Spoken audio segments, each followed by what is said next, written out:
तो दोस्तों स्वागत है आप सभी का हमारे चैनल की एक और कमाल की वीडियो के अंदर। इंडिया में आज के दिन ट्रांसफॉर्मर्स मूवी फ्रेंचाइजी की एक बिल्कुल ही नई film transformers rise of the beast release हो चुकी है और अब तक इस मूवी को बहुत सारे फैंस ने देख भी लिया है। लेकिन फिर भी अगर कोई ट्रांसफॉर्मर फैन इस मूवी को थिएटर्स में नहीं देख पाए तो उन्हीं सारे फैंस के लिए हम ये वीडियो बना रहे हैं। इस वीडियो के अंदर हम transformers rise of the beast movie का एक्सप्लेन करेंगे और आप सभी को इस पूरी मूवी की स्टोरी को डिटेल में बताएंगे। तो ये वीडियो बहुत ही धमाकेदार होने वाली है, इसीलिए आप इस वीडियो को पूरा एंड तक जरूर देखें। और अगर आपको ये वीडियो पसंद आती है तो आप इस वीडियो को लाइक भी जरूर करें। साथ ही साथ अगर आप सभी को ट्रांसफॉर्मर्स टॉपिक के ऊपर वीडियोस देखना अच्छा लगता है तो हमने इस वीडियो से पहले 15 सबसे पावरफुल ट्रांसफॉर्मर्स के ऊपर एक वीडियो बना रखी है, जिस वीडियो के अंदर हमने रैंक किया है सबसे पावरफुल ट्रांसफॉर्मर्स को। तो आप हमारे चैनल में जाकर उस वीडियो को भी जरूर देखना, क्योंकि आप सबको वो वीडियो बहुत पसंद आएगी। साथ ही साथ उस वीडियो का लिंक मैं इसी वीडियो के डिस्क्रिप्शन में भी डाल दूंगा, ताकि आप सभी एक ही क्लिक से उस वीडियो को एक्सेस कर पाएं। तो फिर आइए अब हम बिना किसी देरी के आज की इस कमाल की वीडियो को स्टार्ट करते हैं और जानते हैं ट्रांसफॉर्मर्स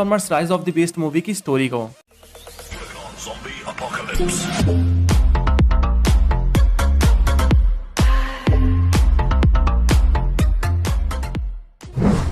तो इस मूवी की शुरुआत होते ही हम देखते हैं कि एक अनजान से प्लेनेट के ऊपर बहुत सारे मैक्सिमल्स होते हैं और उन सभी मैक्सिमल्स के ऊपर टेराकॉन्स की टीम हमला कर देती है। अब यहीं पर मैं आप सभी को बता दूं कि ट्रांसफॉर्मर्स मूवी के ट्रेलर के अंदर आप सभी ने जितने भी ऐसे ट्रांसफॉर्मर्स को देखा था जो कि किसी न किसी जानवर के रूप में थे, जैसे कि गोरिल्ला, चीता या फिर राइनो, तो वो सारे जानवर वाले ट्रांसफॉर्मर्स मैक्सिमल्स हैं, ठीक बिल्कुल ही ऑटोबॉट्स की तरह। और जिस तरह से ऑटोबॉट्स का लीडर ऑप्टिमस प्राइम है, ठीक उसी तरह से मैक्सिमल्स का भी एक लीडर है, और वो लीडर है ये गोरिल्ला वाला ट्रांसफॉर्मर, जिसे कहा जाता है ऑप्टिमस प्राइमल। वैसे आप सबको ऑप्टिमस प्राइमल का नाम ऑप्टिमस प्राइम जैसा लग रहा होगा, तो मैं आप सबको बता दूं कि आप लोग बिल्कुल ठीक सोच रहे हैं। ऑप्टिमस प्राइमल का नाम ऑप्टिमस प्राइम के ऊपर ही रखा गया है, लेकिन अब ऐसा क्यों है और ये कैसे हुआ, ये सब आप सभी को मूवी में आगे पता लगेगा। अब मैक्सिमल्स के बाद बात करते हैं टेराकॉन्स की। तो ये टेराकॉन्स यूनिक्रॉन की आर्मी है और टेराकॉन्स की ये पूरी आर्मी सिर्फ और सिर्फ यूनिक्रॉन की बात मानती है। और इन सभी टेराकॉन्स के लीडर का नाम है स्कर्ज, जो कि एक बहुत ही ज्यादा पावरफुल कैरेक्टर है।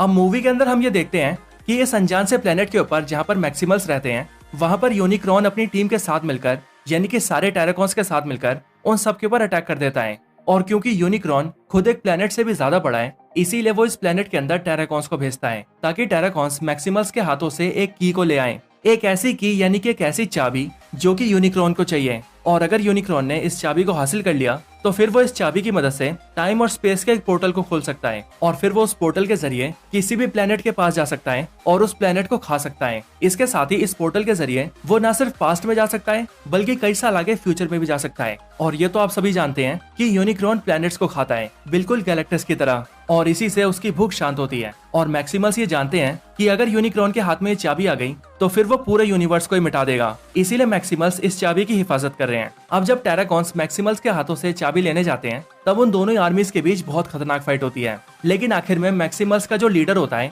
जिसका नाम ऑप्टिमस प्राइमल होता है, वो अपनी आर्मी के एक दूसरे किंग कॉन्ग को लीडर बनाता है और उसे नए ऑप्टिमस प्राइमल का दर्जा दे देता है। और फिर वो उसके हाथों में उस चाबी को रख देता है और फिर वो उनसे कहता है कि वो सारे एक साथ उस प्लेनेट से निकल जाएं। और जब तक वो लोग प्लेनेट से बाहर नहीं जाते तब तक वो अकेला ही इन सारे टेराकॉन्स से फाइट करके उन्हें रोकेगा। अपने लीडर के ऑर्डर्स मिलते ही सारे के सारे मैक्सिमल्स एक बड़े से स्पेसशिप के अंदर बैठ जाते हैं और फिर वो उस चाबी को लेकर सीधा उस प्लेनेट से निकलकर सीधा अर्थ प्लेनेट में चले जाते हैं, जो कि उस प्लेनेट से बहुत दूर होता है। और उन्हें वहां से निकलने में टेराकॉन्स रोक ना पाए, इसके लिए सारे मैक्सिमल्स का ऑप्टिमस प्राइमल उन सब से अकेला ही फाइट करके उन्हें रोक रहा होता है। लेकिन उन सब से अकेले फाइट करने की वजह से टेराकॉन्स का लीडर यानी कि स्कर्ज उस ऑप्टिमस प्राइमल को जान से मार देता है, लेकिन उसकी पूरी आर्मी वहां से निकलने में कामयाब हो जाती है। ये देखकर यूनिक्रॉन को बहुत गुस्सा आता है और इसीलिए वो स्कर्ज से कहता है कि वो जल्दी से जल्दी जाए और उस चाबी को उसके पास लेकर आए। और फिर इसके बाद यूनिक्रॉन उस पूरे प्लेनेट को कंज्यूम कर लेता है। इसके ठीक बाद हमें अर्थ प्लेनेट का नजारा दिखता है, जहाँ पर साल चल रहा होता है 1994,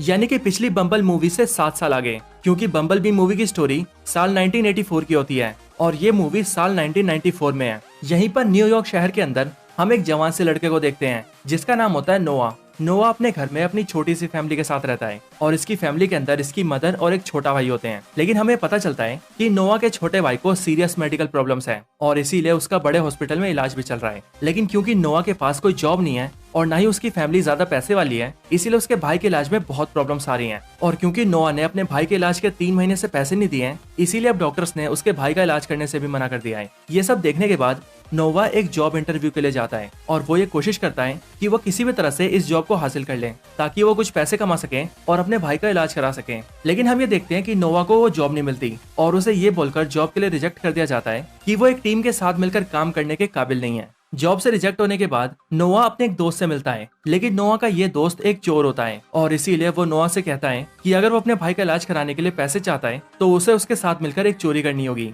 नोवा के पास कोई रास्ता नहीं होता और इसीलिए वो अपने दोस्त की बात मान जाता है और अपने दोस्त के कहने पर एक बिल्डिंग के अंदर एक कार चोरी करने निकल जाता है। अब यहीं पर मैं आप सभी को बता दूं कि नोवा को टेक्नोलॉजीज की बहुत समझ है और वो मशीन्स के बारे में बहुत कुछ जानता है और इसी वजह से उसका दोस्त उसे अपने साथ चोरी करने ले जाता है, वो भी कार की चोरी। नोवा इधर बिल्डिंग के अंदर कार की चोरी करने जाता है, लेकिन वहीं पर दूसरी तरफ हम ये देखते हैं कि उसके शहर के एक बड़े से म्यूजियम के अंदर एक प्राचीन सी पक्षी की मूर्ति होती है और उस छोटी सी मूर्ति के ऊपर कुछ सिंबल्स बने होते हैं। और जब उसी म्यूजियम की एक कर्मचारी उस पक्षी की मूर्ति को देखती है तब वो रात को अकेले में उस मूर्ति को निकालती है और उसके ऊपर लिखे अक्षरों के ऊपर रिसर्च करने लगती है और फिर उसे पता लगता है कि वो सिंबल बहुत ही प्राचीन टाइम का है, आज से तकरीबन 500-600 साल पहले का। लेकिन उस मूर्ति के ऊपर रिसर्च करते टाइम ही उस लड़की के हाथों से, जिसका नाम एलिना होता है, उससे वो मूर्ति टूट जाती है और फिर हम ये देखते हैं कि उस मूर्ति के अंदर वही चाबी है जो चाबी यूनिक्रॉन को चाहिए थी, यानी कि टाइम और स्पेस का पोर्टल खोलने वाली चाबी। एलिना को वो चाबी देखकर कुछ भी समझ नहीं आता और वो तो ये सोचने लगती है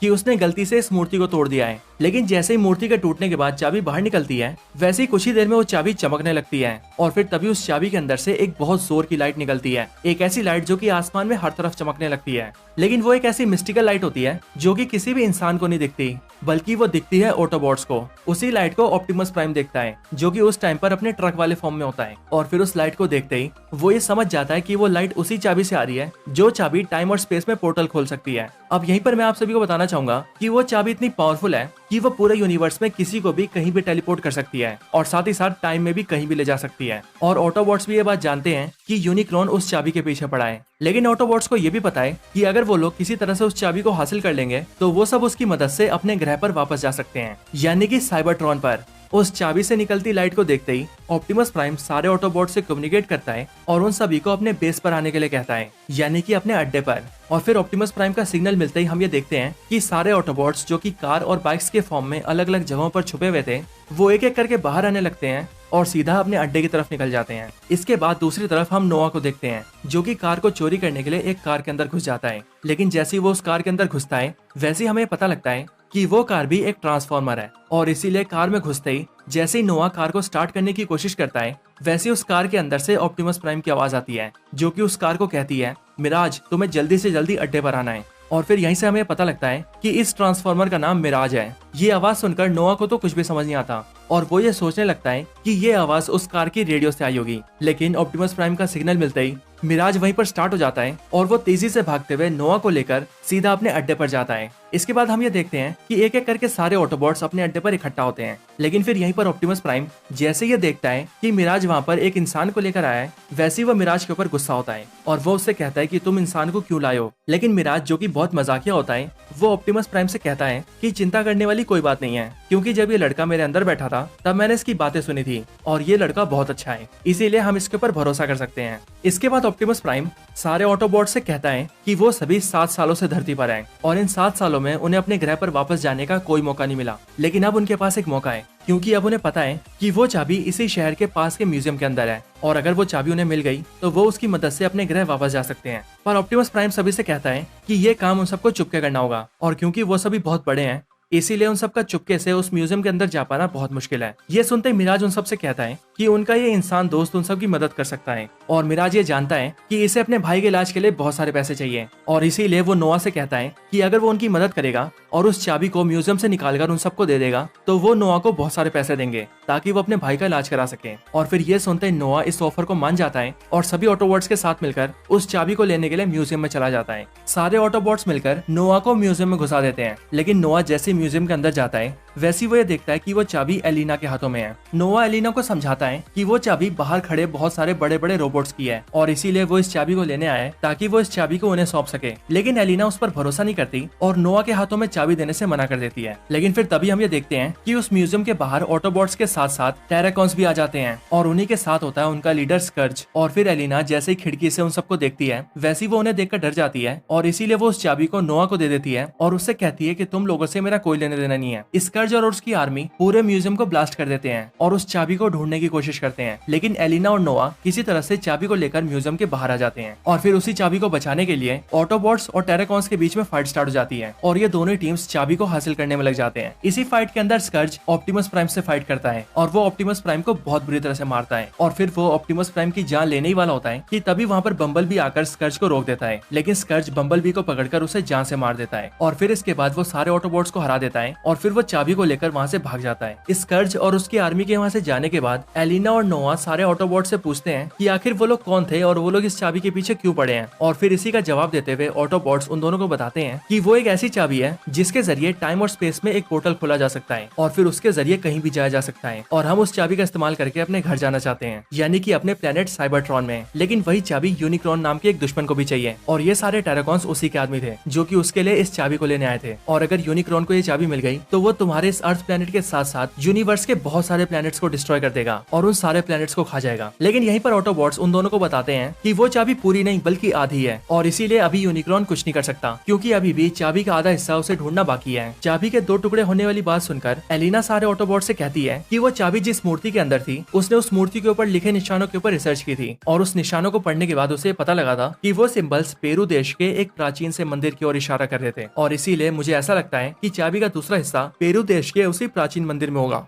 इसके बाद ही एलिना और नोआ सारे ऑटोबॉट्स के साथ मिलकर सीधा पेरू देश जाते हैं और वहां पहुंचकर उस प्राचीन मंदिर में जाते हैं। उस मंदिर की गुफाएं बहुत छोटी छोटी होती है, इसीलिए सारे ऑटोबॉट्स ये फैसला करते हैं कि एलिना और नोआ उस मंदिर की गुफाओं में जाएंगे और चाबी के दूसरे हिस्से को ढूंढ कर लाएंगे। और क्योंकि स्काउट्स और उसकी पूरी टीम इस चाबी के दूसरे हिस्से के पीछे पड़ी है, इसीलिए सारे ऑटोबॉट्स इस मंदिर की गुफा के बाहर रहकर स्काउट्स के आने का इंतजार करेंगे ताकि अगर स्काउट्स यहाँ पर आता है तो वो लोग इस चाबी के दूसरे हिस्से को उनके हाथ आने से रोकेंगे। लेकिन इनके प्लान बनाने के कुछ टाइम बाद ही हम ये देखते हैं कि स्काउट्स और उसके साथी दूर से इन सब के ऊपर ऑब्जर्व कर रहे थे और स्काउट्स अपनी टीम से कह रहा था कि हमें पता है कि ये लोग यहाँ पर चाबी लेने आए हैं और एक बार ये लोग चाबी को बाहर निकालेंगे तो हम इनसे चाबी छीन लेंगे, ठीक बिल्कुल पहले की तरह। एलिना और नोआ जैसे ही मंदिर के गुफा के अंदर आते हैं वैसे उस गुफा के अंदर उन्हें एक बड़ा सा पत्थर का बॉक्स मिलता है और जैसे ही वो दोनों उस पत्थर के बॉक्स को खोलते हैं वैसे ही उन्हें ऐसा लगता है कि उस बॉक्स के अंदर चाबी का दूसरा हिस्सा है, लेकिन वो बॉक्स खाली होता है और उस बॉक्स के अंदर कई सारे निशान बने होते हैं और एलिना को ऐसा लगता है कि ये निशान जरूरी हो सकते हैं,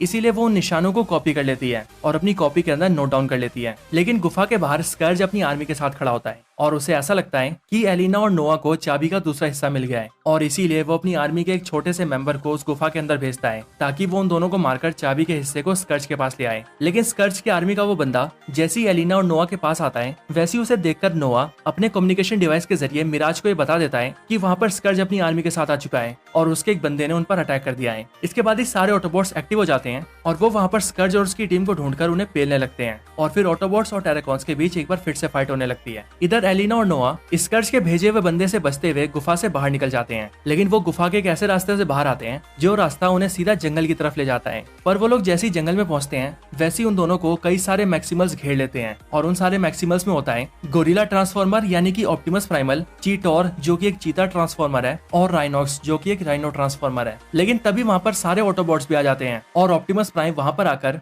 मैक्सिमल्स के सामने आ जाता है और वो उन सबसे कहता है कि ये दोनों हमारे दोस्त हैं, इसीलिए इन्हें नुकसान पहुंचाने की सोचना भी मत। इसके बाद ऐसा लगता है कि उन दोनों टीम्स के बीच फाइट स्टार्ट होने वाली है और मैक्सिमल्स और ऑटोबॉट्स एक दूसरे से लड़ने वाले हैं। लेकिन वो सब आपस में लड़ते कि उससे पहले ही वहाँ पर एरिजोर आती है जो कि एक ऐसी ट्रांसफॉर्मर होती है जो कि ईगल के शेप में होती है और वो वहाँ पर आकर दोनों टीम्स को एक दूसरे के बारे में बताती है और मैक्सिमल्स को ऑटोबॉट्स से मिलवाती है। ऑटोबॉट्स से मिलने के बाद प्राइमल्स का लीडर ऑप्टिमस प्राइमल ऑटोबॉट्स के लीडर ऑप्टिमस प्राइम से कहता है कि हम सारे पास्ट और फ्यूचर के ट्रांसफॉर्मर्स हैं और मैं हूँ इन सारे मैक्सिमल्स का लीडर ऑप्टिमस प्राइमल और मेरा ये नाम ऑप्टिमस प्राइमल तुम्हारे नाम ऑप्टिमस प्राइम के ऊपर रखा गया है क्योंकि आने वाले फ्यूचर में ऑप्टिमस प्राइम यानी कि तुम एक बहुत बड़े योद्धा बनोगे और मुझे इस बात का गर्व है कि मुझे तुम जैसे योद्धा का नाम मिला है। इसके बाद ऑप्टिमस प्राइम सारे मैक्सिमल से पूछता है कि इस गुफा के अंदर चाबी का दूसरा हिस्सा नहीं है, तो क्या तुम लोग जानते हो कि वो चाबी का दूसरा हिस्सा कहाँ पर है? ये सुनते ही मैक्सिमल्स का हेड ऑप्टिमस प्राइमल यानी कि ये किंग कॉन्ग ऑप्टिमस प्राइम को बताता है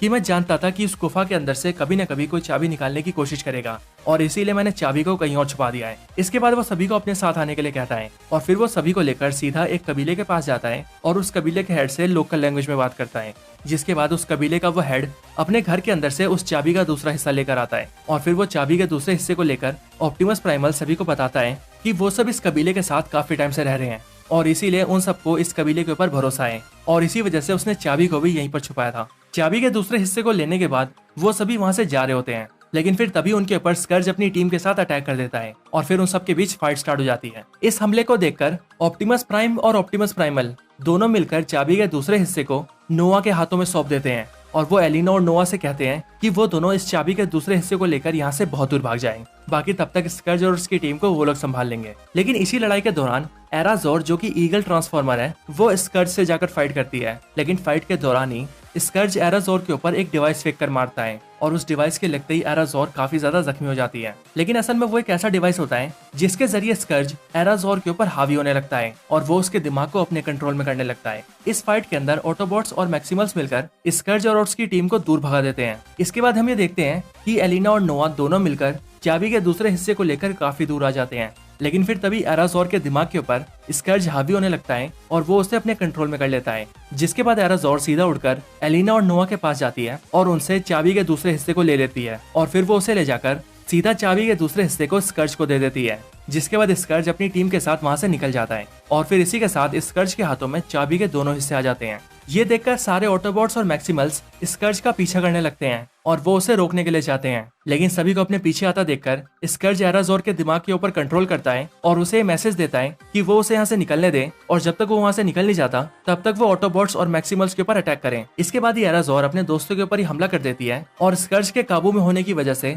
वो उन सब के ऊपर वार करने लगती है। इसके बाद ही एराजोर एलिना को अपने पंजों में उठा लेती है और उसकी जान लेने की कोशिश करती है, लेकिन फिर ये देखकर एलिना को बचाने के लिए मैक्सिमल्स का लीडर ऑप्टिमस प्राइमल एराजोर के ऊपर कूद जाता है और एलिना को उसके हाथों से बचा लेता है और फिर ना चाहते हुए भी उसे एराजोर को जान से मारना पड़ता है, क्योंकि ऑप्टिमस प्राइमल ये समझ चुका था कि अगर वो एराजोर को नहीं मारेगा तो वो उनके लिए और बड़ी मुसीबत बनेगी और क्योंकि वो स्कर्ज के काबू में है इसीलिए वो उनके ऊपर ही वार करती रहेगी। इसके बाद ही ऑटोबॉट्स और मैक्सिमल्स मिलकर सीधा अपने अड्डे पर जाते हैं और वहीं पर हम ये देखते हैं कि ऑटोबॉट्स अपने साथ बम्बल बी की बॉडी भी लाए हैं और फिर सारे ऑटोबॉट्स मिलकर बम्बल बी की बॉडी को एक एनर्जोन के सोर्स के ऊपर लेटा देते हैं ताकि बम्बल बी को एनर्जोन की पावर मिलती रहे और अगर बम्बल बी के बचने के थोड़ी सी भी उम्मीद हो तो बम्बल बी उससे वापस जिंदा हो सके। इसके बाद मैक्सिमल्स और ऑटोबॉट्स ये प्लान बनाते हैं कि उन्हें किसी भी हाल में स्कर्ज और यूनिक्रॉन को अपने प्लान को कामयाब करने से रोकना होगा और फिर इसी प्लान में एलिना उन सबको बताती है कि गुफा के अंदर उसे कुछ निशान दिखे थे और उसने उन निशान के बारे में जाना है और वो निशान ऐसे हैं कि उन निशानों की मदद से उस चाबी से खुले हुए पोर्टल को रोका जा सकता है। इसके बाद ही वो सारे ये डिसाइड करते हैं कि वो सब जाकर स्कर्ज और उसकी पूरी आर्मी का सामना करेंगे और उसी दौरान एलिना इस निशान की मदद से उस पोर्टल को बंद कर देगी। इसके बाद ही दूसरी तरफ हम ये देखते हैं कि स्कर्ज अपनी आर्मी के साथ मिलकर फटाफट से चाबी को एक्टिवेट कर देता है और पोर्टल को खोलना स्टार्ट कर देता है और उस पोर्टल के खुलते ही हम ये देखते हैं कि यूनिक्रॉन धीरे धीरे करके उस पोर्टल के जरिए अर्थ पर आ रहा है और अगर यूनिक्रॉन पोर्टल के जरिए अर्थ पर पहुंच जाता तो वो एक ही बार में पूरे अर्थ को खा जाता और फिर वो निकल जाता यूनिवर्स के दूसरे प्लैनेट्स को खाने। पोर्टल को खुलता हुआ देखकर ऑटोबॉट्स और मैक्सिमल्स ये समझ जाते हैं कि अब उनके पास ज्यादा टाइम नहीं है और फिर इसीलिए वो सारे एक साथ मिलकर स्कर्ज और उसकी पूरी आर्मी पर अटैक कर देते हैं। लेकिन स्कर्ज वहाँ पर अपनी आर्मी के और भी बहुत सारे मेंबर्स को बुला लेता है, जिसके बाद उन दोनों आर्मीज के बीच फाइट स्टार्ट हो जाती है। फाइट के दौरान ही एलिना धीरे से जाकर उस चाबी की तरफ बढ़ने लगती है ताकि वो उस चाबी को ऑफ कर सके और पोर्टल को बंद कर सके। लेकिन तभी स्कर्ज की नजर नोआ पर पड़ती है और वो नोआ को जान से मारने आता है, लेकिन वो नोआ के ऊपर अटैक करता है कि उससे पहले ही मिराज उन दोनों के बीच में आ जाता है और वो नोआ के अटैक को खुद पर झेल लेता है। लेकिन स्कर्ज धीरे धीरे करके मिराज के ऊपर और भी कई सारे अटैक्स करता है और मिराज के कई सारे टुकड़े कर देता है। लेकिन इसके बाद वो नोआ को मार पाता कि उससे पहले ही ऑप्टिमस प्राइम वहाँ पर आकर स्कर्ज को रोक देता है और उससे फाइट करने लगता है। मिराज की ये हालत देखकर नोआ को बहुत बुरा लगता है, लेकिन फिर तभी मिराज धीरे से बोलता है कि अब वो अपने पैरों पर खड़े होने की हालत में नहीं है, लेकिन वो ये चाहता है कि अब उसे नोआ कंट्रोल करे और फिर ये बोलते ही वो नोआ की बॉडी से चिपक जाता है और नोआ देखने में बिल्कुल एक ट्रांसफॉर्मर बन जाता है। इसके बाद ऑप्टिमस प्राइम और नोआ दोनों मिलकर स्कर्ज से फाइट करने लगते हैं। इधर जब एलिना चाबी के पास के डिस्प्ले के अंदर उस कोड को डालने जाती है जिससे कि पोर्टल बंद हो सके, वैसे स्कर्ज एलिना को देख लेता है और वो चाबी के पास के डिस्प्ले के अंदर निशानों को ना डाल दे, इसीलिए स्कर्ज वहाँ पर एक ब्लास्ट करता है और उस पूरी डिस्प्ले को उड़ा देता है ताकि ना रहेगा बांस ना बजेगी बांसुरी और फिर इस तरह से एलिना का प्लान फेल हो जाता है। लेकिन फिर इसके बाद ऑप्टिमस प्राइम और स्कर्ज के बीच बहुत खतरनाक फाइट होती है और उस फाइट के अंदर ऑप्टिमस प्राइम स्कर्ज को जान से मार देता है और उसकी गर्दन को उखाड़ देता है। इसके बाद ही हम ये देखते हैं कि वो पोर्टल पूरी तरह से खुल चुका है और यूनिक्रॉन धीरे धीरे करके उस पोर्टल से अंदर आ रहा है। ये देखकर सारे मैक्सिमल्स और ऑटोबॉट्स को ये लगता है कि अब वो सब इस लड़ाई को हार चुके हैं, क्योंकि अब वो लोग कुछ भी करके इस पोर्टल को बंद नहीं कर सकते। लेकिन इसके बाद ही ऑप्टिमस प्राइम सभी से कहता है कि वो सब लोग यहाँ से बहुत दूर चले जाएं, क्योंकि अब वो अकेला इस पोर्टल को बंद करेगा। आगे ऑप्टिमस प्राइम सबसे कहता है कि ये चाबी जो कि इस पोर्टल को खोल रही है अब तक हम इस चाबी को बचा रहे थे, और वो इसीलिए क्योंकि इसी चाबी की मदद से हम लोग अपने घर वापस जा सकते थे। लेकिन अब वो लोग अपने घर वापस जा सके या ना जा सके, लेकिन उन्हें किसी भी हालत में इस प्लेनेट को बचाना होगा, यानी कि पृथ्वी को, क्योंकि बीते कई सालों से यही उनकी दुनिया रही है और अब वो लोग अपनी इस दुनिया को नहीं खो सकते। इसके बाद ही ऑप्टिमस प्राइम सीधा उस चाबी के पास जाता है और वो अपनी पूरी ताकत लगाकर उस चाबी के ऊपर अटैक करता है, जिससे चाबी के कई टुकड़े हो जाते हैं और वो चाबी पूरी तरह से टूट जाती है। जिसके बाद ही वो पोर्टल धीरे धीरे करके वापस बंद होने लगता है और यूनिक्रॉन एक बार फिर से अपनी जगह पर फंस जाता है। इसी के साथ ही हम लोग ये भी देखते हैं कि जब पोर्टल पूरी तरह से खुला होता है, तब जैसे यूनिक्रॉन उसके जरिए अंदर आने की कोशिश करता है, वैसे उसके इम्पैक्ट की वजह से वहाँ के आसपास के एनर्जोन का लेवल बहुत ज्यादा बढ़ जाता है। और क्योंकि बम्बल भी एक एनर्जोन के सोर्स के ऊपर लेटा होता है, इसीलिए वहाँ पर भी एनर्जोन की बहुत सारी मात्रा आ जाती है और इसीलिए बम्बल भी एनर्जोन की मात्रा से जाग जाता है, यानी कि बम्बल भी वापस जिंदा हो जाता है। और ये सब कुछ टाइम पहले होता है, इसीलिए आखिरी लड़ाई के अंदर ऑटोबॉट्स और मैक्सिमल्स का साथ बम्बल भी देता है और फिर उन सबकी कड़ी मेहनत और ऑप्टिमस प्राइम की वजह से वो लोग उस पोर्टल को बंद कर देते हैं, जिसके बाद सब कुछ ठीक हो जाता है। इसके बाद मैक्सिमल्स और ऑटोबॉट्स अपनी अपनी लाइफ में वापस लौट जाते हैं और एलिना और नोआ भी अपनी अपनी लाइफ में लौट जाते हैं। इसके बाद हम सब ये देखते हैं कि नोआ को एक जॉब इंटरव्यू के लिए बुलाया जाता है और वहां पहुंचने के बाद एक ऑफिसर नोआ से कहता है कि वो ऑफिसर एक सीक्रेट ऑर्गेनाइजेशन से जुड़ा हुआ है, एक ऐसी ऑर्गेनाइजेशन जो कि अर्थ के बाहर होने वाले गतिविधियों पर ध्यान रखती है और इसीलिए उसे पता है कि अभी कुछ टाइम पहले अर्थ पर क्या क्या हुआ था। और वो ये भी जानता है कि नोआ ने किस तरह बहादुरी दिखाकर दुनिया को बचाने में ऑटोबॉट्स और मैक्सिमल्स का साथ दिया है। और फिर इसीलिए वो ऑफिसर नोआ से कहता है कि वो उसे ऑफर करता है कि वो उनके साथ ज्वाइन हो जाए और साथ ही साथ नोआ अपने बड़े दोस्तों को भी उनके साथ ज्वाइन करे, यानी कि ऑटोबॉट्स और मैक्सिमल्स को। इसके बाद वो ऑफिसर नोआ से कहता है कि इस जॉब के अंदर उसे काफी अच्छे पैसे मिलेंगे और वो ये भी जानते हैं कि उसके भाई की मेडिकल कंडीशंस ठीक नहीं है, इसीलिए वो लोग उसके भाई का भी इलाज कराएंगे, वो भी वर्ल्ड के बेस्ट डॉक्टर से। इसके बाद ये मूवी एंड हो जाती है और फिर हमें एक क्रेडिट सीन दिखता है, जिसके अंदर हम ये देखते हैं कि नोआ ने अपने दोस्त के साथ मिलकर मिराज के सारे टूटे फूटे पार्ट्स को इकट्ठा कर लिया है और फिर उन सारे पार्ट्स को जोड़ने के बाद वो मिराज को ठीक कर देता है, जिसके बाद मिराज अपने प्रॉपर फॉर्म में आ जाता है और हमें दिखता है कि मिराज एक बार फिर से बिल्कुल ठीक हो चुका है। और फिर इसके बाद ही ये मूवी यहीं पर एंड हो जाती है। तो दोस्तों यही थी video transformers rise of the beast movie के ऊपर। आपको इस मूवी की कंप्लीट स्टोरी और हमारा एक्सप्लेनेशन कैसा लगा, ये आप हमें कमेंट्स में बता सकते हैं। साथ ही साथ आप सभी ट्रांसफॉर्मर्स के टॉपिक के ऊपर अगली वीडियो कौन सी देखना चाहते हैं, आप कमेंट्स में वो भी बता सकते हैं। इसके साथ ही अगर आप सबको ये वीडियो पसंद आई हो तो आप सभी वीडियो को लाइक जरूर करें और हमारे चैनल को सब्सक्राइब नहीं किया है तो अभी कभी सब्सक्राइब भी कर लें। बाकी मैं आप सबसे मिलता हूँ ऐसी किसी और बेहतरीन वीडियो में, तब तक के लिए गुड बाय।